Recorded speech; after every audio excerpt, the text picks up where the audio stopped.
জেলা প্রশাসনের যে মানুষ জেলা প্রশাসনের বিভাগীয় সহযোগিতার হার চতুর্থ নিয়মিত বাড়িয়ে দিচ্ছেন আমরা ওনাদের কাছে কৃতজ্ঞ থাকবো। দর্শনার্থীদের কাছে আমাদের বিভিন্ন অনুরোধ, আপনারা পুজো মণ্ডপে মণ্ডপ দর্শন করুন, প্রতিমা দর্শন করুন এবং মণ্ডপ ও প্রতিমা দর্শন হয়ে কারণ ভিতরে হাজার হাজার দর্শনার্থী এই পুজো মণ্ডপটি দেখার জন্য অপেক্ষামান।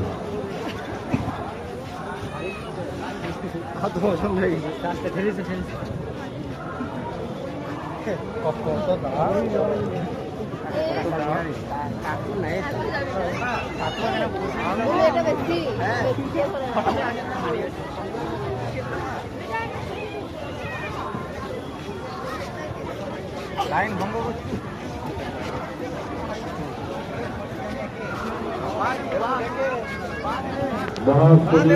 সন্ধ্যায় যে সমস্ত দর্শনার্থী আমাদের 3 নম্বর ওয়ার্ড সার্বজনীন উৎসব কমিটি মণ্ডপের সামনে এসে উপস্থিত হয়েছেন, আমরা প্রত্যেককেই শুভ শারদীয়ার প্রীতি শুভেচ্ছা ও কৃতজ্ঞতা জ্ঞাপন করছি এবং একই সঙ্গে অনুরোধ করছি আমরা সুন্দরভাবে সারিবদ্ধভাবে যেভাবে সহযোগিতার হাত বাড়িয়ে দিচ্ছেন এই সুন্দর প্রতি এবং সুন্দরতমের দৃশ্যকে আজও একইভাবে আমাদের সহযোগিতার হাত বাড়িয়ে দিলে